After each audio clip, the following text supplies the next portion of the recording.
তো কালকে একটা কুরবানির ঈদ গেল, চামড়া তো কেউ নেই না। এই চামড়ার জন্য 10,000 টাকা হাতে হাতে গুইজা দিয়া পায়ে পড়বে, ভাই চামড়াটা আমাকে দেন।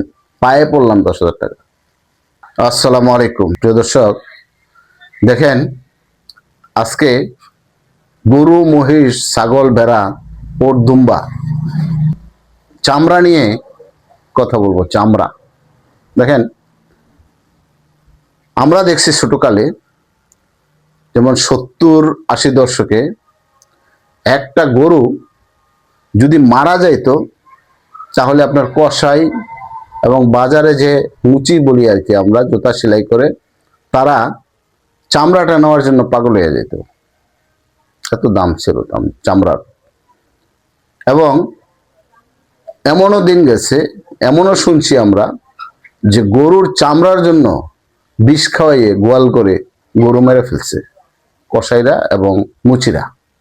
আর এখন 80, 90, 2000, 2010 সাল পর্যন্ত এক একটা চামড়া যখন গরু জবাই করা হতো, তখন এক পার্টি আইসা একটা চামড়া 3,000, 4,000 হাতে গুঁজে দিয়ে যেত এবং বলতো যে ভাই আমাকে দিতে হবে।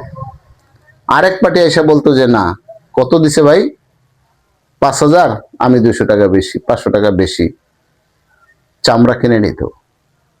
মানে চামড়ার জন্য কুরবানির ঈদে মারামারি লাগতো একটা শ্রেণীর ব্যবসায়ী। আর সেই চামড়া, আগেকার দিনে মানুষ চামড়ার জুতাও ব্যবহার করতো না, চামড়ার এত প্রচলনও ছিল না, কিন্তু সেই দিন চামড়ার দাম ছিল এত। আর এখন সবাই বিলাসিতা করে, ভালো ভালো জুতা পরে। এক জোড়া চামড়ার, ভালো মানের এক জোড়া চামড়ার জুতার দাম 5,000 টাকার নিচে নাই। একটা চামড়ার ভ্যানিটি ব্যাগ মহিলাদের জন্য তৈরি করলে 65,000 টাকা পর্যন্ত আছে, 5,000-এর নিচে তো নাই। একটা মানি ব্যাগ, একটা চামড়ার হলে, একটা বেল পুরুষের আপনার 4,000, 5,000 টাকা। একটা মানি ব্যাগ 4,000, 5,000 টাকা যদি চামড়ার হয়।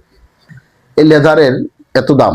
কিন্তু এখন আমরা গরু কুরবানি করি, এই যেমন এই কালকে একটা কুরবানির ঈদ গেল, চামড়া তো কেউ নেই নাই। এই যে 5টা পর্যন্ত আমার চামড়া, আমার বিল্ডিং এর 6টা গরুর চামড়া পড়ে আছে। পরে বাধ্য হয়ে মাদ্রাসা আইনা, ফোন দিয়ে আইনা চামড়াগুলি দিয়ে দিছে। পরবর্তীতে শুনলাম তারা বিক্রি করতে পারতেছে না, বিভিন্ন জায়গায় নিয়ে গেছে, বিক্রি করতে পারতেছে না, গাড়ি ভাড়াই ওঠে না। 200, 300, 400 টাকা বড় গরুর চামড়ার দাম, 200 টাকা, 300 টাকা, 400 টাকা। এইগুলি কিভাবে হইল? কেন হইল? চামড়া, এখন তো আরো চামড়ার ব্যবহার বাড়ছে, মানুষের বিলাসিতা বাড়ছে, চামড়াই, লেদারই। আমার কেন জানি মনে হয়, দর্শক আপনাদেরকে একটা অনুরোধ করতে, আমি সহ আপনাদেরকে একটা অনুরোধ করতে, যে আগামী বছর আমরা একটা পণ করি, একটা ওয়াদাবদ্ধ হই, যে চামড়াগুলি, আমাদের যে গরু আমরা টাকা দিয়ে কিনে আনি, সে মূল্যবান, অতি মূল্যবান চামড়াগুলি আমরা এক কাজ করি, হয় আমার গরুর চামড়া, আপনার গরুর চামড়া, আরেকজনের গরুর চামড়া নিজেরা ব্যবহার করা শিখি কোনো না কোনো ভাবে, আর না হয় এলাকার কোনো একটা জায়গায় গর্ত করে পুঁতে রাখি, মাটি চাপা দিয়ে দিই। তারপরে আমরা এই রাক্ষসদেরকে আমরা চামড়াগুলি দিব না। এভাবে আমরা ওয়াদা করতে পারি না? একটা বছর করে দেখি না, একটা বছর করে দেখি কি হয়। প্রয়োজন আরেক বছর আমরা থাকবো না, ছেলেকে বলে যাব, দেখবেন পায়ে পড়বে এসে। এই চামড়ার জন্য 10,000 টাকা হাতে হাতে গুইজা দিয়া পায়ে পড়বে, ভাই চামড়াটা আমাকে দেন। পায়ে পড়লাম 10,000 টাকা। আমি বললাম যদি না হয় আমার বিচার করেন, বেঁচে থাকলে। করি না ভাই, একবার করে দেখি আমরা। আমার অনুরোধ, হাত জোর করে অনুরোধ করছি, একটা বছর শুধু আমরা করে দেখি, বাংলাদেশের গরু যারা আমরা কুরবানি করব, কুরবানির দিনটার কথাই বললাম, যারা আমরা কুরবানি করব, আমার গরুর চামড়াটা, আপনার গরুর চামড়াটা, ওনার গরুর চামড়াটা, মানে যার যার গরুর চামড়াটা আমরা ব্যবহার করার চেষ্টা করি, প্রক্রিয়াজাত করে নিজেদের মতো, ট্যানারি বাদ দিলাম, নিজেদের মতো। আর যদি না পারি তাহলে উঠানের কোনো একটা কোনায়, পুকুর পাড়ে বা কোনো জায়গায় চামড়াটা পুঁতে